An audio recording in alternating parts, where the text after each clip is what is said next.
എല്ലാവർക്കും സന്ധ്യാവന്ദനം അറിയിക്കുന്നു. ഈ സുവിശേഷയാനം വളരെ സമയബന്ധിതമായി നടക്കപ്പെടുന്ന ഒരു ശുശ്രൂഷയാണ്. കൃത്യസമയത്ത് ആരംഭിക്കുകയും കൃത്യസമയത്ത് അവസാനിപ്പിക്കുകയും ചെയ്യണമെന്നാണ് ഞങ്ങൾ ആഗ്രഹിക്കുന്നത്. നമ്മുടെ എല്ലാവരുടെയും അല്പനേരത്തെ ധ്യാനത്തിനായിട്ട് വളരെ പ്രാർത്ഥനാപൂർവം തിരഞ്ഞെടുത്തിരിക്കുന്ന ഒരു വേദഭാഗം യാക്കോബിന്റെ ലേഖനം 5-ാം അധ്യായം 13 മുതൽ 18 വരെയുള്ള വാക്യങ്ങൾ.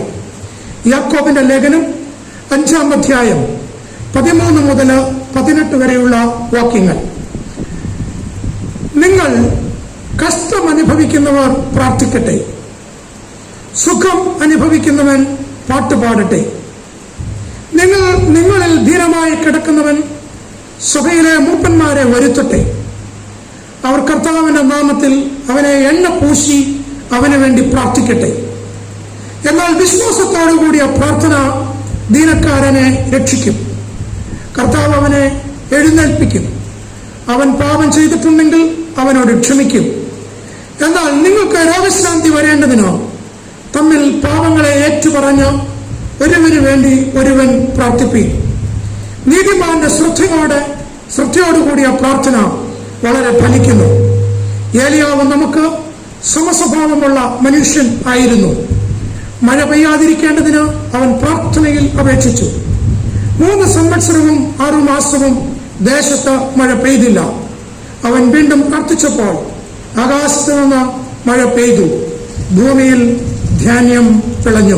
പ്രത്യേകിച്ച് വേദപുസ്തകം നമ്മൾ പഠിക്കുമ്പോൾ പുതിയ നിയമത്തിൽ ഏകദേശം 13 ലേഖനങ്ങൾ നമുക്ക് പൗലോസ് അപ്പോസ്തലൻ 13 ലേഖനങ്ങൾ എഴുതിയതായിട്ട് കാണാനായിട്ട് സാധിക്കും. എന്നാൽ പിന്നെയും ചില വ്യക്തികൾ കൂടി വ്യക്തികളുടെ പേരിൽ ലേഖനങ്ങൾ എഴുതിയിട്ടുണ്ട്. അതിൽ ഏറ്റവും പ്രധാനപ്പെട്ട ഒരു ലേഖനമാണ് യാക്കോബിന്റെ ലേഖനം. പല ലേഖനങ്ങളും പല സഭകൾക്ക് എഴുതിയിട്ടുണ്ട്, ചില വ്യക്തികൾക്ക് വേണ്ടി എഴുതിയിട്ടുണ്ട്, ചില വ്യക്തികളുടെ പേരിൽ ചില ലേഖനങ്ങൾ എഴുതിയിട്ടുണ്ട്. അങ്ങനെ വിവിധ നിലകളിൽ ദൈവസഭയെ പരിപോഷിപ്പിക്കുന്നതിന് വേണ്ടി പുതിയ നിയമത്തിൽ കത്തുകളാൽ, ലേഖനങ്ങളാൽ, പ്രബോധനങ്ങളാൽ പുതിയ നിയമസഭയെ പ്രചോദിപ്പിച്ച അഗ്രഗണ്യനായ ഒരു അപ്പോസ്തലനായിരുന്നു യാക്കോബ്. ഈ യാക്കോബിനെ പറ്റി നമ്മൾ പഠിക്കുമ്പോൾ യേശുക്രിസ്തുവിന്റെ അർത്ഥ സഹോദരൻ ആണ് എന്ന് നമ്മൾ വിവിധ ഭാഗങ്ങളിൽ എടുത്തുകൊണ്ട് നമുക്ക് പഠിക്കാനായിട്ട് സാധിക്കും. വേദപുസ്തകത്തിൽ അനേക യാക്കോബന്മാരെ കാണാമെങ്കിലും ഈ യാക്കോബ് ഒരു കാലത്ത് യേശുക്രിസ്തുവിനെ തിരസ്കരിക്കുന്നവനും ആയിരുന്നു. എന്നാൽ കർത്താവായ യേശുക്രിസ്തുവിന്റെ ഉയർത്തെഴുന്നേൽപ്പിന് ശേഷം യഥാർത്ഥമായി യേശുക്രിസ്തു ആരാണെന്ന് മനസ്സിലാക്കി, വ്യക്തമായി യേശുക്രിസ്തു മെസ്സിഹയാണെന്ന് മനസ്സിലാക്കിക്കൊണ്ട് അവനിൽ നിന്ന് പ്രാപിച്ച് അവനിൽ നിന്ന് ഉൾക്കൊണ്ടുകൊണ്ട് തീഷ്ണശാലിയായി ദൈവസഭയ്ക്ക് വേണ്ടി നിന്ന ഒരു ഭക്തനായ മനുഷ്യനായിരുന്നു ഈ യാക്കോബ്. പ്രത്യേകിച്ച് ഈ യാക്കോബ് ഈ ലേഖനം എഴുതുമ്പോൾ നമുക്ക് വളരെ പ്രധാനമായിട്ട് കാണാനായിട്ട് സാധിക്കും. ചിതറിപ്പാർക്കുന്ന ദൈവജനത്തിന് എഴുതുന്നതായ ഒരു ലേഖനമാണ് ഈ യാക്കോബിന്റെ ലേഖനം. ഏതെങ്കിലും ഒരു പ്രത്യേക സഭയ്ക്ക് വേണ്ടി അഭിസംബോധന ചെയ്യുന്ന ഒരു ലേഖനമല്ല യാക്കോബിന്റെ ലേഖനം.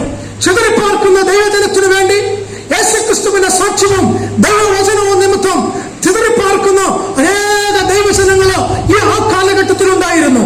യഹൂദന്മാർ പലപ്പോഴും, അതായത് ഏറ്റവും കൂടുതൽ പീഡിപ്പിക്കപ്പെട്ടവരായിരുന്നു. അവര് പ്രാണരക്ഷാർത്ഥം പല സ്ഥലങ്ങളിലേക്ക് അവർ പ്രയാണം ചെയ്തു. അവര് ചിതറിപ്പാർത്ത മനുഷ്യരായിരുന്നു. ചിതറിപ്പാർക്കുന്ന ജനങ്ങളെ പ്രത്യേകമായി കണ്ടുകൊണ്ട് അവരെ ഹൃദയത്തിൽ വഹിച്ചുകൊണ്ട് അവരെ ഉദ്ബോധിപ്പിച്ചുകൊണ്ട് എഴുതുന്നതായ ഒരു ലേഖനമാണ് യാക്കോബിന്റെ ലേഖനം. അതുമാത്രമല്ല, ഈ ലേഖനം ഒരു പ്രായോഗികമായ ഒരു ലേഖനം കൂടിയാണ്.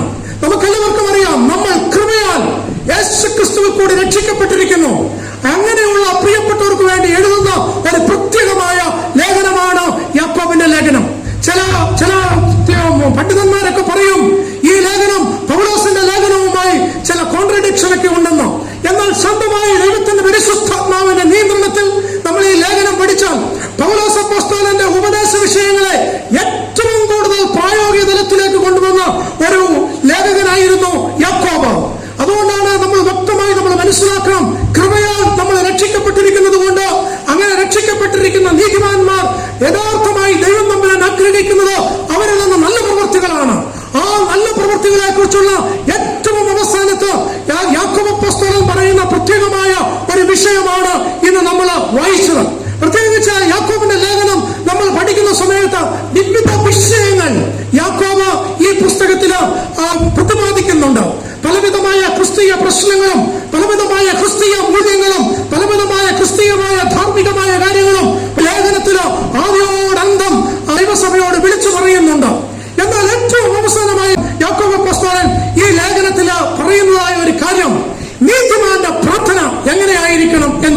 കുറിച്ചാണ്.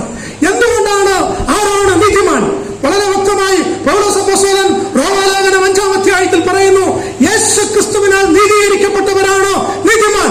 യേശുക്രിസ്തുവിനാൽ നീതീകരിക്കപ്പെട്ട ഞാനും നിങ്ങളും എല്ലാവരും നീതിമാന്മാരാണ്, റൈച്ചസ് പീപ്പിൾ. അതായത് നമ്മുടെ പാപങ്ങൾ മോചിക്കപ്പെട്ടു, നമ്മുടെ പാപങ്ങൾ യേശുക്രിസ്തുവിന്റെ രക്തത്താൽ കഴുകപ്പെട്ടു, നമ്മൾ ദൈവവുമായി സമാധാനത്തോടെ ജീവിക്കുമ്പോൾ, ദൈവവുമായിട്ടുള്ള ഒരു ബന്ധം ക്രിസ്തുയേശുവിൽ കൂടി നമ്മൾ കടന്നു വരുമ്പോൾ ഞാനും നിങ്ങളും നീതീകരിക്കപ്പെട്ടവരായി മാറുന്നു. ദൈവത്തിന്റെ കൃപയാൽ വിശ്വാസം മൂലം ഞാനും നിങ്ങളും യേശുക്രിസ്തുവിൽ കൂടി നീതീകരിക്കപ്പെട്ടിരിക്കുന്ന ഈ പ്രത്യേകമായ അവസ്ഥയിൽ ദൈവം നമ്മളിൽ നിന്ന് ആഗ്രഹിക്കുന്ന ഒരു പ്രത്യേകമായ കാര്യമാണ് യഥാർത്ഥമായ പ്രാർത്ഥന, ശക്തമായ പ്രാർത്ഥന. ദൈവസഭയിൽ നിന്ന് ദൈവം പ്രതീക്ഷിക്കുന്നു.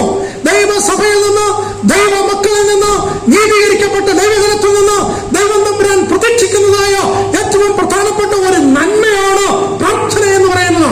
പ്രാർത്ഥനയെ നമുക്ക് നന്മയായിട്ട് തന്നെ കാണാം. അതായത് ക്രിസ്തീയ ജീവിതം നന്മയുള്ള ഒരു ജീവിതമാണ്.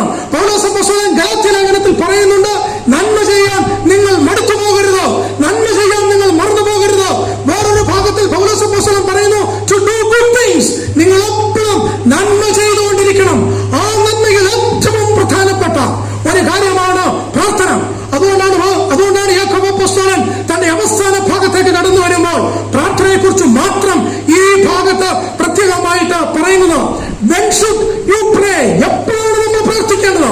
ഈ നമ്മളെന്ന് പറയുമ്പോൾ നീതീകരിക്കപ്പെട്ട ദൈവജനം, യേശു ക്രിസ്തുവിന്റെ രക്തത്താൽ ദൈവമക്കളായ ദൈവജനം, ദൈവവുമായിട്ടുള്ള രക്ഷസുള്ള ദൈവജനം, ദൈവത്തോട് സമാധാനമുള്ള ഒരു ദൈവജനം എങ്ങനെ പ്രാർത്ഥിക്കണമെന്ന് ഇവിടെ യാക്കോബ് അപ്പോസ്തലൻ പ്രത്യേകമായിട്ട് ഇവിടെ ഓർമ്മപ്പെടുത്തുന്നുണ്ട്. പ്രത്യേകിച്ച് നമ്മൾ വേദപുസ്തകം ആദ്യോടൊന്ന് പഠിക്കുമ്പോൾ പ്രാർത്ഥന എന്ന് പറയുന്ന വിഷയം വളരെ വിശദമായി തന്നെ വേദപുസ്തകം പ്രതിപാദിക്കുന്നുണ്ട്. പൗലോസ് അപ്പോസ്തലൻ പറയുന്നു, പ്രേ വിതൗട്ട് സീസിംഗ്, ഇടപെടാതെ പ്രാർത്ഥിക്കണം. എപ്പോഴും നമ്മൾ പ്രാർത്ഥിക്കണം. നമ്മുടെ ഏറ്റവും പരമപ്രധാനമായ ഒരു ലക്ഷ്യവും നന്മയും പ്രാർത്ഥനയായിരിക്കണമെന്ന് പൗലോസ് അപ്പോസ്തലൻ നമ്മളെ ഓർമ്മപ്പെടുത്തുന്നുണ്ട്. പിന്നെ വേദപുസ്തകം നമ്മളെ പഠിപ്പിക്കുന്നത് പീപ്പിൾ ഓഫ് പ്രേയർ, നമ്മൾ പ്രാർത്ഥനയുടെ ഒരു പ്രിയപ്പെട്ടവരാണ്. അതുമാത്രമല്ല, പ്രാർത്ഥനയുടെ ശക്തിയെ പറ്റി നമുക്കറിയാം. പ്രാർത്ഥനയോടെയുള്ള വിശ്വാസത്തെ പറ്റി നമ്മൾ വ്യക്തമായിട്ട് മനസ്സിലാക്കിയിട്ടുണ്ട്. ഇതെല്ലാം നമ്മൾ മനസ്സിലാക്കിയിട്ടുണ്ട്. എന്നാൽ സങ്കീർത്തനക്കാരൻ പറയുന്നുണ്ട്, എന്തുകൊണ്ട് നമ്മൾ പ്രാർത്ഥിക്കണം? ഞാൻ എളിയവനും ദരിദ്രനുമായതുകൊണ്ട് പ്രാർത്ഥിക്കണം. അതായത് ഞാൻ എളിയവനാണ്, ദരിദ്രനാണ്, ഞാൻ നീതിമാനാണ്, എനിക്ക് ആവശ്യങ്ങളുണ്ട്, എനിക്ക് ദൈവത്തോട് പല കാര്യങ്ങൾ ചോദിക്കാനുണ്ട്. മത്തായിയുടെ സുവിശേഷത്തിലേക്ക് വരുമ്പോൾ അത് കുറച്ചുകൂടെ വ്യക്തമായിട്ട് ഇവിടെ പറയുന്നുണ്ട്, യാചിപ്പീൻ എന്നാൽ നിങ്ങൾക്ക് കിട്ടും. ഇതെല്ലാം പ്രാർത്ഥനയെ കുറിച്ച് വളരെ വ്യക്തമായി വേദപുസ്തകം പഠിപ്പിക്കുന്നുണ്ട്. യേശു കർത്താവ് തന്നെ പ്രാർത്ഥിക്കാൻ നമ്മളെ പഠിപ്പിച്ചിട്ടുണ്ട്. യേശു കർത്താവ് പോലും യോഹന്നാന്റെ സുവിശേഷം 17-ാം അധ്യായം നമ്മൾ പഠിക്കുമ്പോൾ വളരെ ദീർഘവും സുദീർഘമായ ഒരു പ്രാർത്ഥന, യേശുവിന്റെ പ്രാർത്ഥനയെ നമുക്ക് കാണാനായിട്ട് സാധിക്കും. അതിനെ നമ്മൾ പറയുന്നത് മഹാപുരോഹിത പ്രാർത്ഥന, ഹൈ പ്രീസ്റ്റ്ലി പ്രേയർ. അതാണ് യേശു ക്രിസ്തുവിന്റെ പ്രാർത്ഥന. ആ പ്രാർത്ഥനയിൽ വ്യത്യസ്തങ്ങളായ വിഷയങ്ങളും സഭയും ശിഷ്യന്മാരും ഞാനും നിങ്ങളും എല്ലാം ലോകവും എല്ലാം അതിൽ അടങ്ങിയിട്ടുണ്ട്. വളരെ മനോഹരമായ ഒരു പ്രാർത്ഥന കർത്താവ് നമ്മളെ പഠിപ്പിച്ച പ്രാർത്ഥനയുണ്ട്. അതായത് നമ്മളെന്നും പ്രാർത്ഥിക്കുന്നതായ പ്രാർത്ഥനകൾ, ഇതെല്ലാം നമ്മൾ പഠിക്കുമ്പോൾ ഒരു നീതിമാന്റെ ഏറ്റവും പ്രധാനപ്പെട്ടതായ ലക്ഷ്യവും അവന്റെ പ്രധാനപ്പെട്ടതായ കർത്തവ്യവും എന്താണെന്ന് ചോദിക്കുമ്പോൾ പ്രാർത്ഥിക്കണം എന്നുള്ളതാണ്. ആ പ്രാർത്ഥിക്കുന്നത് എങ്ങനെ പ്രാർത്ഥിക്കണം, എപ്രകാരം പ്രാർത്ഥിക്കണം, എന്തിനു വേണ്ടി പ്രാർത്ഥിക്കണം, ഇതൊക്കെ വ്യവസ്ഥ വേദപുസ്തകത്തിൽ പറഞ്ഞിട്ടുണ്ട്. വ്യവസ്ഥയില്ലാത്ത ഒരു കാര്യവും വേദപുസ്തകം നമ്മളോട് പ്രതിപാദിക്കുന്നില്ല.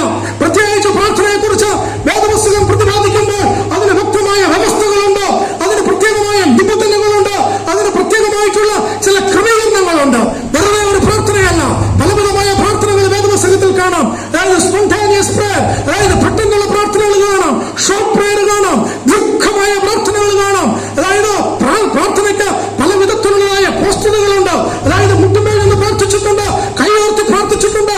എന്ത് തന്നെയാണെങ്കിലും പ്രാർത്ഥിക്കുക എന്ന് പറയുന്നത് ഒരു നീതിമാനെ സംബന്ധിച്ചിടത്തോളം ഏറ്റവും പ്രധാനപ്പെട്ട ഒരു ഘടകമാണ്, അവന്റെ ജീവവായുവാണ്.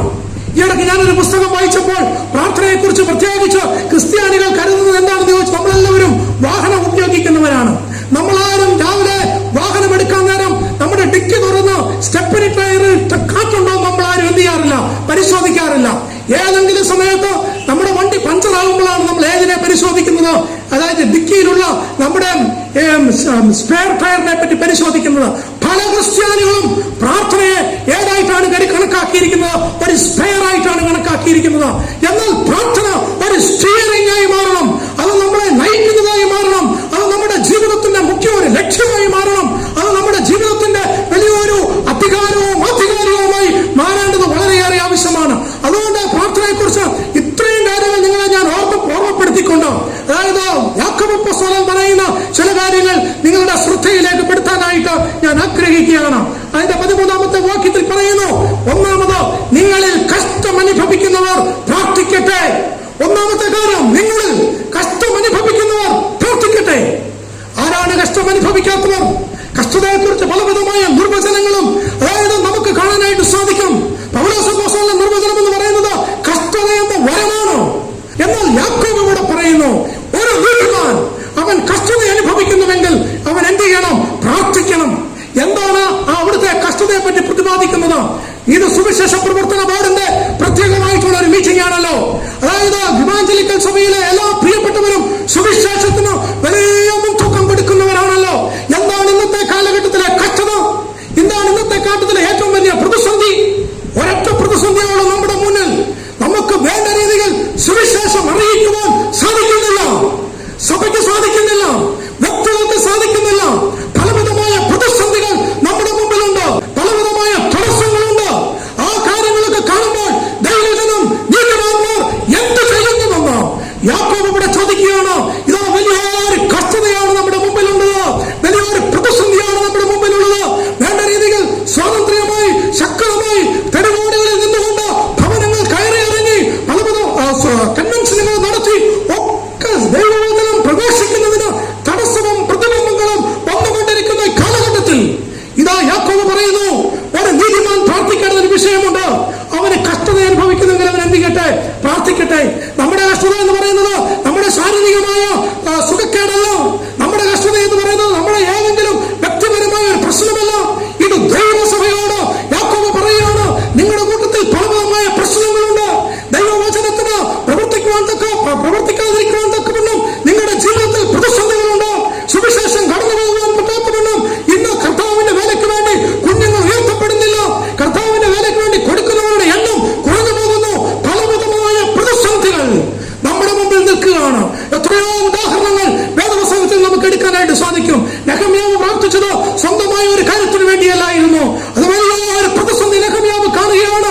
യെരൂശലേമിന്റെ മതിലുകൾ തകർന്നു കിടക്കുമ്പോൾ സ്വന്തമായ ഒരു ജീവിതത്തിന്റെ ആവശ്യത്തിന് വേണ്ടിയല്ല നെഹമ്യാവ് പ്രാർത്ഥിക്കുന്നത്. ദാനിയേൽ പ്രാർത്ഥിച്ചത് ജീവിതത്തിന്റെ ഏതെങ്കിലും സ്വന്തമായ ഒരു താല്പര്യത്തിന് വേണ്ടിയല്ല ദാനിയേൽ പ്രാർത്ഥിച്ചത്. അവൻ രാവിലെയും ഉച്ചയ്ക്കും വൈകിട്ടും സങ്കടം ബോധിപ്പിച്ച് കരഞ്ഞത് എന്തിനാണെന്ന് ചോദിച്ചാൽ, താൻ വേറൊരു രാജ്യത്തായിരിക്കുമ്പോൾ ഈ ദൈവത്തെ വിട്ടുപോകാതിരിക്കുന്നതിന് വേണ്ടി, ദൈവത്തിൽ നിന്ന് ശക്തി ലഭിക്കുന്നതിന് വേണ്ടിയാണ് ദാനിയേൽ പ്രാർത്ഥിച്ചത്. ശദ്രക്, മേശക്, അബേദ്നെഗോ പ്രാർത്ഥിച്ചത് അതിനു വേണ്ടിയാണ്. നെഹമ്യാവ് പ്രാർത്ഥിച്ചത് അതിനു വേണ്ടിയാണ്. ഹബക്കൂക്ക് പ്രാർത്ഥിച്ചത് എന്തിനു വേണ്ടിയാണ്? ദൈവമേ, നീ എത്രത്തോളം ഈ നീതിയൊക്കെ ശരിയല്ലാതായി പോകുമ്പോൾ, ഈ അനീതിയൊക്കെ നടമാടുമ്പോൾ ഞാൻ എന്ത് ചെയ്യുമെന്ന് ഹബക്കൂക്ക് പ്രയാസപ്പെട്ടുകൊണ്ട് ദൈവത്തിന്റെ സന്നിധിയിലേക്ക് അടുത്തു വന്ന ചോദ്യശരങ്ങളുമായി ദൈവത്തിന്റെ സന്നിധിയിലിരിക്കുന്ന ഹബക്കൂക്കിനെ നമുക്ക് കാണാനായിട്ട് സാധിക്കും. എന്നെ കേൾക്കുന്ന നീതിമാന്മാരെ, എന്നെ കേൾക്കുന്ന രക്ഷിക്കപ്പെട്ട ദൈവജനമേ, സുവിശേഷത്തിന് വേണ്ടി വളരെയേറെ വിലകൊടുത്ത പ്രിയപ്പെട്ട ഇവാഞ്ചലിക്കൽ സഭയെ കയറി ആലപ്പുഴ വിശ്വാസികളെ, നമ്മുടെ പ്രാർത്ഥന എന്തിനു വേണ്ടിയാണ്? അതായത് കാര്യങ്ങൾ ടഫായി തീരുമ്പോൾ, അതായത് നമ്മുടെ സുവിശേഷത്തിന് വേണ്ടി കാര്യങ്ങൾ നമ്മൾ ആഗ്രഹിക്കുന്ന പോലെ കാര്യങ്ങൾ മുമ്പോട്ട് പോകാതെ വരുമ്പോൾ നമ്മുടെ പ്രാർത്ഥന ആവശ്യമാണ്. നമുക്കറിയാം, ആദ്യ നൂറ്റാണ്ടിലെ സഹോദരങ്ങൾ, അവിടുത്തെ അപ്പോസ്തലന്മാർ ജയിലിൽ കിടന്നപ്പോൾ സഭ ശ്രദ്ധയോടുകൂടി പ്രാർത്ഥിച്ചു. അവരുടെ സ്വന്തം ആവശ്യത്തിന് വേണ്ടിയല്ല പ്രാർത്ഥിച്ചത്. കഷ്ടത അനുഭവിക്കുന്നവർ എന്ത് ചെയ്യട്ടെ? പ്രാർത്ഥിക്കട്ടെ.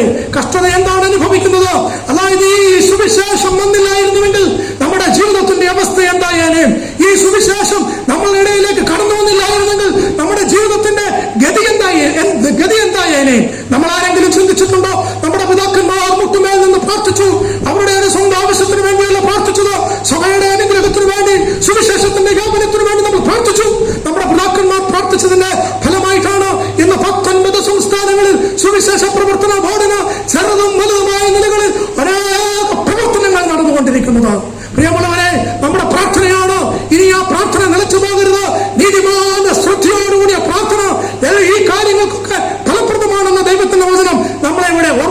പറയുകയാണ്, കാര്യങ്ങൾ ഈ അൺകൺട്രോളായി തീരുമ്പോൾ, ടഫായി തീരുമ്പോൾ, കാര്യങ്ങൾ നമ്മൾ നമ്മുടെ രീതിയിൽ മുമ്പോട്ട് പോകാതിരിക്കുമ്പോൾ, പ്രിയമുള്ള ദൈവമക്കളെ, നീതിമാന്മാർ പ്രാർത്ഥിക്കണമെന്ന് ഇതാ യാക്കോബ് അപ്പോസ്തലൻ ഓർമ്മപ്പെടുത്തുന്നു. കഷ്ടത അനുഭവിക്കുന്നവർ പ്രാർത്ഥിക്കട്ടെ.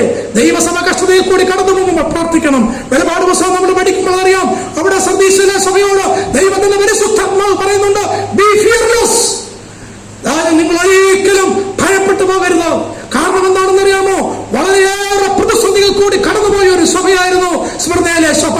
ആ സഭയോടാണ് ഇതാ ദൈവത്തിന്റെ ആത്മാവ് പറയുന്നത്, നിങ്ങൾ ഭയപ്പെടരുത്. പിന്നെ പറയുന്നത്, ബി ഫെയ്ത്ത്ഫുൾ. നിങ്ങൾ വിശ്വസ്തരായിരിക്കണം. അതായത് നിങ്ങളിൽ കുറച്ചുപേരെ കൂടെ ജയിലിലിടാൻ പോകുകയാണെന്ന് പറഞ്ഞുകൊണ്ടാണ് ദൈവത്തിന്റെ ആത്മാവ് സഭയോട് പറയുന്നത്, നിങ്ങൾ മരണപര്യന്തം വിശ്വസ്തരായിരിക്കണം. അതായത് ഭയപ്പെടാതിരിക്കണമെങ്കിൽ പ്രാർത്ഥിക്കണം. വിശ്വസ്തരായിട്ടിരിക്കണമെങ്കിൽ പ്രാർത്ഥിക്കണം നീതിമാൻ. അതുകൊണ്ട് ഇന്ന് രാത്രികാലം ഈ ദൈവജനത്തെ യേശുക്രിസ്തുവിന്റെ നാമത്തിൽ പ്രബോധിപ്പിക്കുന്നു.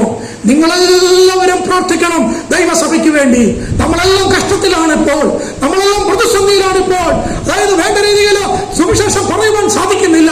പലവിധമായ പ്രശ്നങ്ങൾ അനുഭവിക്കുമ്പോൾ നമ്മൾ എങ്ങനെ മിണ്ടാതിരിക്കും? ഇതാ നെഹെമ്യാവ് നമ്മുടെ മുന്നിൽ വലിയൊരു ഉദാഹരണമാണ്. മതിൽ തകർന്നു കിടക്കുമ്പോൾ എങ്ങനെ കിടന്നുറങ്ങുവാനായിട്ട് സാധിക്കും? യോനയെ പോലെ ഉറങ്ങുവാൻ സാധിക്കുമോ? എന്നാൽ എഴുന്നേൽക്കുക നീതിമാന്മാരെ, എഴുന്നേൽക്കുക, പ്രാർത്ഥിക്കുക, ശ്രദ്ധയോടുകൂടി പ്രാർത്ഥിക്കുക എന്ന് ദൈവത്തിന്റെ വചനം ഇവിടെ ഓർമ്മപ്പെടുത്തുക കൂടി ചെയ്യുകയാണ്. ഇനി രണ്ടാമത് അവിടെ പറയുന്നു, സുഖം അനുഭവിക്കുന്നവർ എന്ത് ചെയ്യട്ടെ? പാടട്ടെ. ഈ പാട്ടും ഒരു പ്രാർത്ഥനയാണ്. Prayer and praise is goes together. അത് ഒരുമിച്ച് പോകുന്നതാണ്. ഇന്ന് ദൈവജനം, നമ്മുടെ പ്രിയപ്പെട്ട കോരങ്ങളെ സുവിശേഷകര് വളരെ അനുഗ്രഹമായി ഇവിടെ നമ്മൾ പാടി. പലപ്പോഴും നമുക്ക് പാടാനായിട്ട് നമുക്ക് സാധിക്കുന്നില്ല. ഒരു ചോദ്യം ഞാൻ നിങ്ങളോട് ചോദിച്ചോട്ടെ. അതായത് ഇന്ന് പ്രഭാതത്തിൽ എഴുന്നേറ്റ് പാടിയവർ എത്ര പേരുണ്ടോ? ഏതാ ദൈവത്തിന്റെ വചനം പറയുന്നു, നീ നീതിമാനാണെങ്കിൽ, നീ രക്ഷയുടെ സന്തോഷം അനുഭവിക്കുന്നവനാണെങ്കിൽ, മറ്റുള്ളവരുടെ കഷ്ടങ്ങളെ കുറിച്ച് ഓർത്ത് പ്രാർത്ഥിക്കുന്നവനാണെങ്കിൽ, നിശ്ചയമായി നീ ഒരു കാര്യം കൂടെ നീ ചെയ്യണം. എന്താണെന്ന് അറിയാമോ? അതായത് അങ്ങനെയുള്ളവർ എന്ത് ചെയ്യട്ടെ? അവർ പാടട്ടെ എന്ന് വളരെ വ്യക്തമായിട്ട് പറയുന്നു. ഇനിയും അടുത്തതായിട്ട് പോലും യാക്കോബ് കൂടെ പറയുന്നത്, നിങ്ങൾക്ക് ആർക്കെങ്കിലും സുഖക്കേട് വന്നാൽ, അസുഖം വന്നാൽ മൂപ്പന്മാരെ വിളിച്ച് എണ്ണ തേച്ച് നിങ്ങൾ എന്ത് ചെയ്യുക? പ്രാർത്ഥിക്കട്ടെ. വലിയൊരു തത്വം, വലിയൊരു കാര്യം അവിടെ പറയുകയാണ്. നമ്മുടെ കൂട്ടത്തിൽ ആർക്കെങ്കിലും പ്രശ്നമുണ്ടെങ്കിൽ നമ്മൾ എന്ത് ചെയ്യട്ടെ? പ്രാർത്ഥിക്കട്ടെ. രോഗമുണ്ടെങ്കിൽ പ്രാർത്ഥിക്കട്ടെ. ഒരു കാര്യം നമ്മൾ മറന്നു പോകരുത്, മൂപ്പനെ വിളിക്കണമെന്നല്ല അവിടെ പറഞ്ഞിരിക്കുന്നത്, പിന്നെ ആരെ വിളിക്കണമെന്നാണ്? മൂപ്പന്മാരെ. കാരണം ദൈവസഭയുടെ ശക്തിയാണ് അവിടെ കാണുന്നത്. കാരണം നമ്മൾ പ്രാർത്ഥിക്കുമ്പോൾ പ്രാർത്ഥിക്കുന്ന വ്യക്തിയല്ല, പിന്നെ ആരാണ് പ്രവർത്തിക്കുന്നത്? ദൈവമാണ് പ്രവർത്തിക്കുന്നത്. അതുകൊണ്ടാണ് അവിടെ മൂപ്പന്മാരെ വിളിക്കുവാൻ പറയുന്നത്. പ്ലൂറലായിട്ടാണ് പറയുന്നത്. Elders, not elder. ഒരാളല്ല പ്രാർത്ഥിക്കേണ്ടത്. പ്രതിസന്ധി വരുമ്പോൾ, പ്രശ്നങ്ങൾ വരുമ്പോൾ, ആപത്ത് വരുമ്പോൾ, ദുഃഖം വരുമ്പോൾ, നമ്മുടെ ജീവിതത്തിൽ നമ്മൾ ആഗ്രഹിക്കുന്നത് പോലെ ദൈവസഭ പോകാതെ പോകുമ്പോൾ, സുവിശേഷത്തിന്റെ വ്യാപ്തി കുറഞ്ഞു പോകുമ്പോൾ, ഈ സിക്നസ് ഒക്കെ, ഈ പ്രയാസമായിട്ടൊക്കെ നമുക്ക് കണക്കാക്കിയെടുക്കാം. നിങ്ങൾ ഒരുമിച്ച് പ്രാർത്ഥിക്കണം. അങ്ങനെ പ്രാർത്ഥിക്കുമ്പോൾ അവിടെ വിടുതൽ തരുന്നത് ആരാണ്?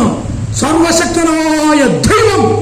ആ ദൈവത്തോടുകൂടെ നമ്മൾ പ്രാർത്ഥിക്കേണ്ടത് വളരെയേറെ ആവശ്യമാണ്. അവിടെ നമുക്ക് പലവിധമായ പ്രാർത്ഥനകളെ കുറിച്ചും പലവിധമായ കാര്യങ്ങളെ കുറിച്ചും അവിടെ നമുക്ക് കാണാമെങ്കിലും ഒന്ന് രണ്ട് കാര്യങ്ങൾ നിങ്ങളുടെ മുന്നിൽ വളരെ വേഗത്തിൽ പറഞ്ഞ് അവസാനിപ്പിക്കാനായിട്ട് ഞാൻ ആഗ്രഹിക്കുകയാണ്. നമ്മളെല്ലാവരും പ്രാർത്ഥിക്കുന്നവരായിരിക്കണം. കഷ്ടം അനുഭവിക്കുന്നവർ പ്രാർത്ഥിക്കട്ടെ, സുഖം അനുഭവിക്കുന്നവർ പാടട്ടെ. എന്നാൽ രോഗം അനുഭവിക്കുന്നവർ ഒരുമിച്ച് കൂടി പ്രാർത്ഥിക്കട്ടെ. എങ്ങനെയാണ് ഒരുമിച്ച് കൂടി പ്രാർത്ഥിക്കുന്നത്? ഇങ്ങനെയുള്ള ഒരുമിച്ചുള്ള കൂട്ടം എത്ര സന്തോഷമാണ്. അതായത് സുവിശേഷ വേലയും സഭാപ്രവർത്തനവും ഒറ്റയാൻ പ്രവർത്തനമല്ല എന്ന് യാക്കോബ് വളരെ വ്യക്തമായി അവരോട് പറയുകയാണ്. ഇതൊരു വൺ മാൻ ഷോ അല്ല, ഇതൊരുമിച്ചുള്ള ഒരു പ്രവർത്തനമാണ്. ഇത് മൂപ്പന്മാരെ വിളിക്കേണ്ടതാണ്.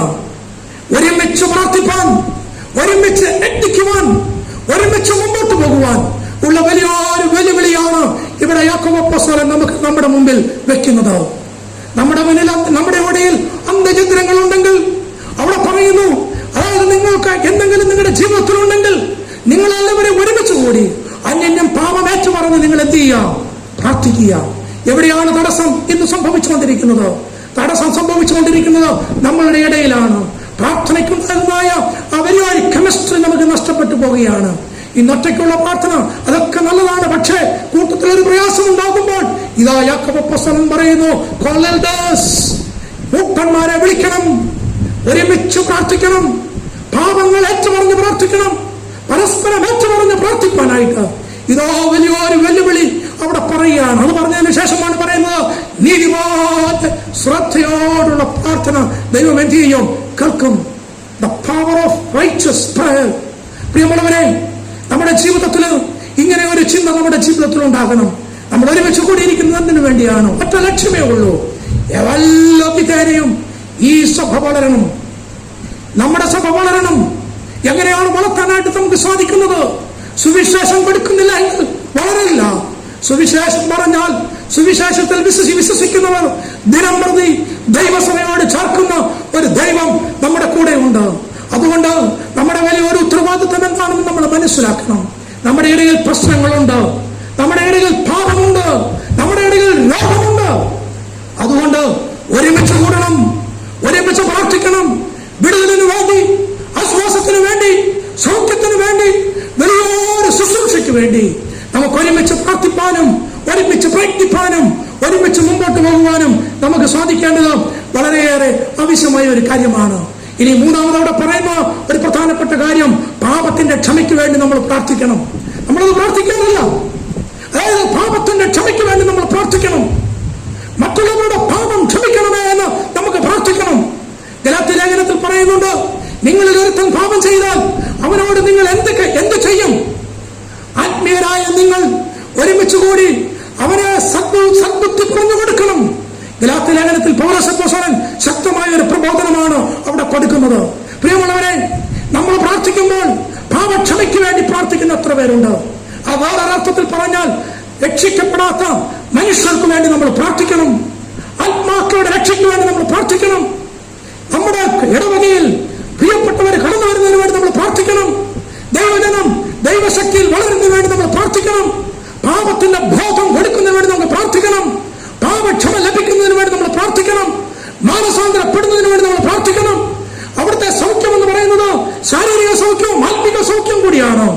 എല്ലാത്തര സൗഖ്യത്തിന് വേണ്ടി നമ്മൾ പ്രാർത്ഥിക്കണം. ഏറ്റവും ആത്യന്തികമായി ഒരാള് പാപത്തിൽ നിന്ന് വിടുതൽ പ്രാപിക്കുന്നതിന് വേണ്ടി, പാപക്ഷമ പ്രാപിക്കുന്നതിന് വേണ്ടി, യേശുവിനെ അറിയുന്നതിന് വേണ്ടി നമ്മൾ പ്രാർത്ഥിക്കണം. അതല്ലാതെ നമ്മൾ ഏത് വിഷയത്തിന് വേണ്ടിയാണ് നമ്മൾ പ്രാർത്ഥിക്കുന്നത്? നമ്മുടെ എല്ലാം പ്രാർത്ഥന അതായിരിക്കണം.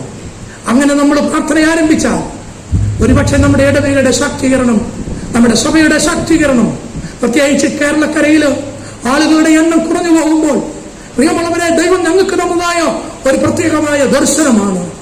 ഈ കേരളക്കരയിലെ നമ്മുടെ പ്രാദേശിക ഇടവകളെ നമുക്ക് ശക്തിപ്പെടുത്തുവാൻ, ബലപ്പെടുത്തുവാൻ ഒരു ടെക്നിക്ക് കൊണ്ടും സാധ്യമല്ല, ഒരു അത്ഭുത പ്രവൃത്തി കൊണ്ടും സാധ്യമല്ല. പാപികൾ മാനസാന്തരപ്പെടാതെ സഭ എന്ത് ചെയ്യില്ല? വളരില്ല. അതുകൊണ്ട് നമ്മുടെ പ്രാർത്ഥന എന്തായിരിക്കണം? പാപികളുടെ മാനസാന്തരത്തിന് വേണ്ടി നമുക്ക് പ്രാർത്ഥിപ്പാനായിട്ട് സാധിക്കണം. UCP എന്ന് പറയുന്ന ഒരു സംഘടന, ഒരു മൂവ്മെന്റ് ഉണ്ട്. അത് ഞാനും അതിന്റെ ഭാഗമാണ്, അച്ഛൻ അതിന്റെ ഒരു ഭാഗമാണ്. അവിടെ ഒരു കാർഡ് തന്നിട്ടുണ്ട്, 20 പേർക്ക് വേണ്ടി എഴുതി പ്രാർത്ഥിക്കാൻ, അക്രൈസ്തവരായിട്ടുള്ള പ്രിയപ്പെട്ടവർക്ക് വേണ്ടി പ്രാർത്ഥിപ്പാൻ. ഞാൻ ആ പേരൊന്ന് എഴുതി വെക്കാനായിട്ട് ശ്രമിച്ചു. 12 എനിക്ക് എഴുതി തീർക്കാൻ സാധിച്ചുള്ളൂ. 20 പേരുടെ പേരാ. കാരണം അക്രൈസ്തവരുമായി ആത്മബന്ധമുള്ളവരുടെ എണ്ണം എന്താണ്? നമുക്ക് കുറവാണ്. കാരണം നമുക്ക് യാതൊരു ഇന്ററാക്ഷനും ഇല്ല. നമ്മുടെ ചുറ്റുപാട് ആരാണ് താമസിക്കുന്നത് നമുക്കറിയില്ല. ഇന്ന് ഭവന സന്ദർശനത്തിന് പോയി വന്നപ്പോൾ നമ്മുടെ രാജോദ്ദേശി പ്രിയപ്പെട്ടവരും പറഞ്ഞു, ആ ഭവനത്തിൽ പോയ 4 പേരും ഇന്ന് നമ്മുടെ പ്രവർത്തനം കൊണ്ട് കൃപയാൽ അവർ കർത്താവായ യേശുക്രിസ്തുവിനെ സ്വന്തം രക്ഷിതാവായി സ്വീകരിക്കാൻ ദൈവം അവസരം കൊടുത്തു. Praise the Lord. അതല്ലേ നമ്മുടെ പ്രവർത്തനം? ഇന്നലെ രാത്രി ഈ പ്രവർത്തനങ്ങൾക്ക് വേണ്ടി ഞങ്ങൾ കുറച്ചു പേരിരുന്ന് പ്രാർത്ഥിച്ചു. പ്രിയമുള്ളവരെ, നമ്മുടെ പ്രാർത്ഥന എന്തിനു വേണ്ടിയാണ്? സാമ്പത്തികമായ നേട്ടത്തിന് വേണ്ടിയാണോ? ഭൗതികമായ നന്മകൾക്ക് വേണ്ടിയാണോ? വിവിധങ്ങളായ ആവശ്യങ്ങൾക്ക് വേണ്ടിയാണോ? ഇതാ ദൈവസഭകളോട്, നീതിമാന്മാരോട് ഇതാ യാക്കോബ് അപ്പോസ്തലൻ ശക്തവും വ്യക്തവുമായി പറയുന്നു, പാപത്തിന്റെ ക്ഷമയ്ക്ക് വേണ്ടി, ആത്മാക്കളുടെ സംരക്ഷണത്തിന് വേണ്ടി, ആത്മാക്കളുടെ രക്ഷയ്ക്ക് വേണ്ടി നിങ്ങൾ ബോധപൂർവം, ശ്രദ്ധാപൂർവം നിങ്ങൾ പ്രാർത്ഥിക്കേണ്ടത് ആവശ്യമാണ്. അതുകൊണ്ട് നമ്മുടെ പ്രാർത്ഥനയുടെ കൾച്ചർ ഒന്ന് മാറ്റാം. നമ്മളിനി രോഗികൾക്ക് വേണ്ടി പ്രാർത്ഥിക്കണം. ഒരു കുഴപ്പമില്ല, പ്രാർത്ഥിക്കണം. നമ്മൾ പ്രാർത്ഥിച്ചാലും പ്രാർത്ഥിച്ചില്ലെങ്കിലും നമ്മളിൽ പലരും രോഗികളായി തീരും. കാരണം ഈ ശരീരം എന്തിനു വേണ്ടിയുള്ളതാണ്? ഇവിടെ തന്നെ അലിഞ്ഞ് ചേരാനുള്ളതാണ്. എന്നാൽ അലിഞ്ഞു തരാത്ത ഒന്നുണ്ട്. അതെന്താണെന്നറിയാമോ? ദൈവം നമുക്ക് ധാരാളമായി തന്ന ദൈവത്തിന്റെ ആത്മാവ്. നമ്മൾ ആത്മാവിൽ മരിച്ചവരായി ഈ ലോകത്തു നിന്ന് മാറ്റപ്പെട്ടു പോയാൽ അത് ഏറ്റവും വലിയ ദുഃഖമാണ്, അത് ഏറ്റവും വലിയ സങ്കടമാണ്. എന്നാൽ ഞാനും നിങ്ങളും ഈ സഭയുടെ ഭാഗമായിട്ടിരിക്കുമ്പോൾ കൃപയാൽ വിശ്വാസം മൂലം ഈ കർത്താവിനെ നമുക്കറിയുവാൻ സാധിച്ചുവെങ്കിൽ ഇതാ യാക്കോബ് അപ്പോസ്തലൻ നീതിമാന്മാരോട് ശക്തമായി പറയുന്നു, നിങ്ങൾ പാപക്ഷമയ്ക്ക് വേണ്ടി, പാപമോചനത്തിനു വേണ്ടി, അത് മാത്രമല്ല പാപികളുടെ വിടുതലിന് വേണ്ടി നിങ്ങൾ പ്രാർത്ഥിക്കണം. നമുക്ക് പ്രാർത്ഥിക്കാനായിട്ട് നമുക്ക് സാധിക്കുമോ? അങ്ങനെ സാധിക്കുമ്പോൾ ഇതാ യാക്കോബ് അവിടെ ഒരു ഉദാഹരണം കൂടി തരിക. ഏലിയാവ് നമുക്കെന്താണ്? സമസ്വഭാവമുള്ള മനുഷ്യൻ. അതാണ് ഞാൻ പറഞ്ഞത്. ഈ പുസ്തകം എന്താണെന്നറിയ വ്യവസ്ഥകളോടുകൂടി, വ്യക്തമായ ബോധ്യത്തോടുകൂടി എന്താണിത് പറയുന്നത് അതങ്ങനെ തന്നെ എന്ന് സ്ഥാപിക്കുവാൻ വേണ്ടി യാക്കോബ് അപ്പോസ്തലൻ ആരുടെ ഉദാഹരണമോട് ഉദാഹരിക്കുകയാണ്? ഏലിയാവിന്റെ ഉദാഹരണമോട് ഉദാഹരിക്കുന്നു. 3 സംവത്സരവും 6 മാസവും ഏലിയാവ് പ്രാർത്ഥിച്ചപ്പോൾ എന്തില്ല? മഴയുണ്ടായില്ല. പിന്നെ പ്രാർത്ഥിച്ചല്ലോ, ആകാശത്ത് നിന്ന് മഴ പെയ്തു. ഭൂമിയിൽ എന്ത് നിറഞ്ഞു? എന്ത് വിളഞ്ഞു? ധാന്യം വിളഞ്ഞു. നിങ്ങളത് അണ്ടർലൈൻ ചെയ്യണം. അതായത് ഭൂമിയിൽ മഴ പെയ്തു, ഭൂമിയിൽ എന്ത് വിളഞ്ഞു? ധാന്യം വിളഞ്ഞു. നമുക്കിനി ഏത് ധാന്യമാണ് ഉണ്ടാകാനുള്ളത്? ഞാനിന്ന് വന്നപ്പോൾ ഞാൻ പല പ്രിയപ്പെട്ടവരോട് ചോദിച്ചു, ഈ കരഭൂമി എങ്ങനെയാണ് ആയതെന്ന് ഞാൻ വളരെ കൗതുകത്തോട് ചോദിച്ചപ്പോൾ എന്നോട് ചില സഹോദരന്മാർ പറഞ്ഞു, അത് വളരെ പതുക്കെ ചെറുക മണ്ണിട്ട് തെങ്ങ് നട്ട് അങ്ങനെ ആക്കി അതിനെ എന്താക്കി മാറ്റിയതാണ്. എത്രയോ പ്രോസസ്സ് കൂടി അതിനെ എന്താക്കി മാറ്റി, അതൊരു പുരയിടമാക്കി മാറ്റി. പണ്ടിതെല്ലാം എന്തായിരുന്നു? നിലമായിരുന്നു. അതവരുടെ വലിയൊരു പ്രയത്നത്തിന്റെ ഫലമായിട്ടാണ്. ഞാനിവിടെ വന്നപ്പോൾ പാവച്ചനോട് ചോദിച്ചു, ഇതെങ്ങനെ ഈ കരഭൂമി ഉണ്ടായത്? അദ്ദേഹം പറഞ്ഞു, എനിക്കറിയത്തില്ല, ഞാൻ ജനിക്കുന്നതിന് മുമ്പേ ഇതെന്തായിരുന്നു? കരയായിരുന്നു. ഇത് വളരെയാണെങ്കിലും ഞാൻ വളരെ കൗതുകത്തോടുകൂടി ചോദിച്ച, ഞാൻ കുട്ടനാട്ടുകാരനല്ലോ. എന്നാൽ പ്രാർത്ഥിച്ചാൽ ഏലിയാവ് സമസ്വഭാവനാണ്. ഈ ഭൂമിയിൽ എന്ത് വിളയും? ധാന്യം വിളയും. എന്താണ് ആ ധാന്യം? നമുക്ക് വേറെ ഒന്നുമില്ല, കൊയ്ത്തിനൊന്നും പോകാനല്ലോ, റബ്ബർ വെട്ടാനും പോകാനല്ലോ. പിന്നെ നമ്മുടെ ധാന്യം എന്താണ്? ആത്മാക്കൾ. പ്രീസലോ ഒന്ന് വിഷ്വലൈസ് ചെയ്ത്, അതായത് ഇന്നു മുതൽ എന്റെ പ്രാർത്ഥനയുടെ കൾച്ചർ ഒന്ന് മാറ്റിയാൽ, നമ്മുടെ ഭാരതത്തിന് വേണ്ടി പ്രാർത്ഥിച്ചാൽ, നമ്മുടെ വിശ്വന്മാർക്ക് വേണ്ടി പ്രാർത്ഥിച്ചാൽ, നമ്മുടെ പാട്ടുപുസ്തകം എടുത്ത് പുറകിലോട്ടൊന്ന് നോക്കിയാച്ചാൽ മതി. പലരും അത് എനിക്ക് പാട്ടുപുസ്തകം അടിച്ച് പുറക്കുമ്പോൾ എനിക്ക് പേടിയാണ്. കാരണം സ്പോൺസർ ചെയ്തവരുടെ പേര് വിട്ടുപോയാൽ അടുത്ത പ്രാവശ്യം സ്പോൺസർ ഇല്ല. ആരും മിഷണറിമാരുടെ പേര് നോക്കത്തില്ല. അങ്ങനെയുള്ളവരുണ്ട് കേട്ടോ. പേടിയാണ്. വിട്ടുപോയാൽ എന്താണ് പേടി? നമ്മളൊന്ന് ആലോചിച്ച് നോക്കണം. നമ്മുടെ ഫോക്കസ് മാറിപ്പോകരുത്. വലിയൊരു പ്രതിസന്ധിയിൽ കൂടെയാണെന്ന് ഭാരതം കടന്നു പോകുന്നത്. നമ്മുടെ കുഞ്ഞുങ്ങളൊക്കെ കർത്താവിനെ അറിയാത്തവരായി തീരുന്നില്ലേ? ഇടയ്ക്ക് ഞാനൊരു പെൺകുട്ടിയെ വിവാഹത്തിന് വേണ്ടി കൗൺസിൽ ചെയ്തപ്പോൾ ആ പെൺകുട്ടി എന്നോട് പറഞ്ഞത്, ഐ ആം റിലീജിയസ്, ഞാൻ മതപരമായി വിശ്വസിക്കുന്നു, ഞാൻ മതത്തിൽ വിശ്വസിക്കുന്നുണ്ട്. I am not spiritual as you define. അച്ഛൻ പറയുന്നത് പോലെ ഞാൻ ആരല്ല, ഒരാത്മീയത്തിയല്ല. എനിക്ക് യേശുക്രിസ്തുവുമായിട്ട് എന്തില്ല, യാതൊരു ബന്ധവുമില്ല. എന്നാൽ നിങ്ങൾ ചെയ്യുന്നത് പോലെ പള്ളിയിൽ വന്നാൽ ഞാൻ സംസാരിക്കാറില്ല. ഞാൻ പള്ളിയിൽ വന്നാൽ മൗനമായിട്ടിരിക്കും. I am so religious but I am not spiritual as you define. ഇതാണ് ഇന്നത്തെ അവസ്ഥ. നമ്മുടെ കുഞ്ഞുങ്ങളെല്ലാം വിദേശ രാജ്യങ്ങളിലേക്കൊക്കെ പോകുന്നു. അവരുടെ അവസ്ഥ എന്താണെന്ന് നമ്മൾ ചിന്തിച്ചിട്ടുണ്ടോ? അവർക്ക് നല്ലൊരു കൂട്ടായ്മ കിട്ടുന്നുണ്ടോ? ഇതൊക്കെ നമ്മൾ ആലോചിക്കണം, ചിന്തിക്കണം. ഇതൊക്കെ ആകുമ്പോൾ വളരെ കഷ്ടത്തിലാണ് നമ്മൾ, വളരെ പ്രതിസന്ധിയിലാണ് നമ്മൾ. നമ്മുടെ കൂട്ടത്തിൽ നിന്ന് ആൾക്കാർ കൊഴിഞ്ഞു പോകുന്നു. നമ്മുടെ കൂട്ടത്തിലേക്ക് ആൾക്കാർ വരുന്നില്ല. നമ്മുടെ സഭ വളരുന്നില്ല. സുവിശേഷത്തിന് വലിയ പ്രതിസന്ധി. രാജ്യത്തിന് വേണ്ടിയും ഒക്കെ നമ്മൾ പ്രാർത്ഥിക്കണം. നമ്മളിന്ന് ട്രബിളിലാണ്. അതുകൊണ്ടാണ് അവിടെ യാക്കോബ് പറയുന്നത്, കഷ്ടത അനുഭവിക്കുന്നവൻ എന്ത് ചെയ്യട്ടെ? പ്രാർത്ഥിക്കട്ടെ. പൗലോസ് അപ്പോസ്തലൻ അതാണ് പറയുന്നത്. നമ്മളെല്ലാവരും നിരന്തരമായി അതായത് ഇടവിടാതെ നമ്മൾ പ്രാർത്ഥിക്കണം. അങ്ങനെ പ്രാർത്ഥിച്ചാൽ നമുക്ക് എന്ത് ലഭിക്കുമെന്നറിയാം. ഈ ഭൂമിയിൽ എന്ത് വിളയും? ധാന്യം വിളയും. അതുകൊണ്ട് സുവിശേഷ പ്രവർത്തന ബോർഡിന് മുമ്പോട്ട് വെക്കാനുള്ള ഏകമായ ഒരു കാര്യം നിങ്ങളുടെ പ്രാർത്ഥനയാണ്. എന്തിനു വേണ്ടി പ്രാർത്ഥിക്കണം? ആത്മാക്കൾക്ക് വേണ്ടി പ്രാർത്ഥിക്കണം. പാപക്ഷമയുണ്ടാകുന്നതിന് വേണ്ടി പ്രാർത്ഥിക്കണം. സുഖമനുഭവിക്കുന്നവരാണല്ലോ നമ്മളെല്ലാവരും. എന്താണ് സുഖം? റോമാലേഖനം 8-ാം അധ്യായത്തിൽ പറയുന്നു, അതുകൊണ്ട് ക്രിസ്തു യേശുവിലുള്ളവർക്ക് എന്തില്ല? ഒരു ശിക്ഷാവിധിയില്ല. അതാണ് സുഖം. Praise the Lord. സുഖം എന്താണെന്ന് മനസ്സിലായോ? There is no condemnation those who are in Christ. ക്രിസ്തുയേശുവിലുള്ളവർക്ക് എന്തില്ല? ഒരു ശിക്ഷാവിധിയുമില്ല എന്ന് പറയുമ്പോൾ അതിൽ കൂടുതൽ വല്ല സുഖമുണ്ടോ? ഉണ്ടോ? അങ്ങനെയുള്ളവർ പാടട്ടെ, അങ്ങനെയുള്ളവർ എന്ത് ചെയ്യട്ടെ? പ്രാർത്ഥിക്കട്ടെ. അതുകൊണ്ട് നമ്മുടെ ജീവിതത്തെ ഒന്ന് ദൈവസന്നിധിയിൽ സമർപ്പിപ്പാനും സമസമാഹനായ ഏലിയാവിനെ പോലെ നമുക്ക് ദൈവസന്നിധിയിൽ പ്രത്യേക വിഷയങ്ങൾക്ക് വേണ്ടി പ്രാർത്ഥിച്ച് ഭൂമിയിൽ മഴ പെയ്യിക്കാതിരിക്കാനും മഴ പെയ്യിക്കുവാനും, അതുമാത്രമല്ല ആത്യന്തികമായി ഭൂമിയിൽ ധ്യാനം വിളയിക്കുവാനും ദൈവം നമ്മളെ കൊണ്ട് സാധിക്കും. ഈ പ്രവർത്തനങ്ങളെ കൊണ്ട് സാധിക്കും. ഈ മൂന്നിടവയോടും എനിക്ക് അഭ്യർത്ഥിക്കാനുള്ള ഒരു കാര്യം, പ്രത്യേകിച്ച് ചെരങ്കേരി ഇടവയോട് എനിക്ക് അഭ്യർത്ഥിക്കാനുള്ള ഒരു കാര്യം, നിങ്ങളിതിവിടെ നിർത്തരുത്. നിങ്ങൾ പ്രാർത്ഥിക്കണം. എന്തിനു വേണ്ടി പ്രാർത്ഥിക്കണം? നമ്മളാകെ ഒരു പ്രതിസന്ധിയിലാണ്. അതായത് കർത്താവിനെ അറിയാതെ പോകുന്നവരാണ്. ലഹരിക്ക് വേണ്ടി ഇന്നിവിടെ എല്ലാം ആ ശ്രീകുട്ടിയുടെ കാര്യമാണ് ഈ പ്രിയപ്പെട്ടവർ പറഞ്ഞത്. എന്തെല്ലാം പ്രശ്നങ്ങളാണ്. ഇന്ന് ഞാൻ ആ പ്രിയപ്പെട്ട മാതാവിന്റെ ഒരു ഇന്റർവ്യൂ ഒന്ന് വളരെ ഓടിച്ചു നോക്കി. ആ പെൺകുട്ടിയെ ന്യായീകരിക്കുകയല്ലാതെ വേറെ എന്ത് ചെയ്യാനാണ്? അവിടെ കൂടെ പോയ അവന്റെ മതത്തെ അവർ പുച്ഛിക്കുന്നു. പക്ഷെ ഇതൊന്നും നമ്മുടെ ദൈവത്തിന്റെ മുന്നിലോ മനുഷ്യന്റെ മുന്നിലോ നിയമത്തിന്റെ മുന്നിലോ ഒന്നും നിലനിൽക്കുന്നതല്ല. നമ്മുടെ ഉത്തരവാദിത്വം എന്താണ്? ചെയ്യേണ്ടത് എന്ത് ചെയ്യുക? ചെയ്യേണ്ട സമയത്തിൽ തക്ക സമയത്ത് തക്കതായ രീതിയിൽ ചെയ്യുക. അതുകൊണ്ട് സുവിശേഷ വേലയെ ഓർത്ത് പ്രാർത്ഥിപ്പാൻ, ആത്മാക്കളുടെ വിടുതലിന് വേണ്ടി പ്രാർത്ഥിപ്പാൻ, പാപത്തിൽ നിന്ന് വിടുതൽ ലഭിക്കുന്നതിന് വേണ്ടി പ്രാർത്ഥിപ്പാൻ, വല്ല വിധേനയും ആരെങ്കിലും പാപാന്തകാരത്തിൽ നിന്ന് രക്ഷപ്പെടുന്നതിന് വേണ്ടി പ്രാർത്ഥിപ്പാൻ, അതിക്രമങ്ങളാലും പാപങ്ങളാലും മരിച്ചിട്ടുള്ള മനുഷ്യൻ ക്രിസ്തുയേശുവിൽ ജീവിക്കുന്നതിനും ഉയർക്കുന്നതിനും വേണ്ടി പ്രാർത്ഥിപ്പാൻ, നെഹമ്യാവ് പ്രാർത്ഥിച്ചതുപോലെ തന്റെ പാപങ്ങളെ ഏറ്റുപറഞ്ഞുകൊണ്ട് തന്റെ ദേശത്തിന്റെ മതിലുകളുടെ ഇടിവ് കണ്ടപ്പോൾ അതിന്റെ പുനരുദ്ധാനത്തിന് വേണ്ടി പ്രാർത്ഥിപ്പാൻ, ദാനിയേൽ പ്രാർത്ഥിച്ചതുപോലെ, കർത്താവ് പ്രാർത്ഥിച്ചതുപോലെ നമുക്ക് പ്രാർത്ഥിപ്പാനായിട്ട് നമുക്ക് സാധിക്കുമോ? കർത്താവ് പറഞ്ഞല്ലോ, നിങ്ങൾ നിങ്ങളുടെ മക്കളെ ചൊല്ലി എന്ത് ചെയ്യുകയും കരയുകയും. ദുഃഖിക്കുന്നവർ ഭാഗ്യവാന്മാർ, അവർ ദൈവരാജ്യം അവർക്കാണുള്ളത്. അതുകൊണ്ട് നമ്മുടെ ജീവിതത്തെ ശാന്തമായി ദൈവത്തിന്റെ സന്നിധിയിൽ ഒന്ന് സമർപ്പിക്കാം. എന്താണ് നമ്മൾ സമർപ്പിക്കേണ്ടത്? 3 കാര്യം ഇവിടെ ഞാനിവിടെ വെക്കുന്ന അവസാനമായിട്ട് നമ്മൾ പ്രാർത്ഥിക്കുമ്പോൾ 3 കാര്യം നമുക്കുണ്ട്. ഹിസ് പ്രസൻസ്, ദൈവത്തിന്റെ സാന്നിധ്യം. അതുമാത്രമല്ല ഹി ക്യാൻ, അവന് കഴിയും. അതുമാത്രമല്ല അവൻ മാത്രമാണ് സർവശക്തൻ. നമ്മളൊന്നുമില്ല, പക്ഷെ നമ്മുടെ ഉത്തരവാദിത്വം എന്ത് ചെയ്യുക? 3 കാര്യങ്ങൾ.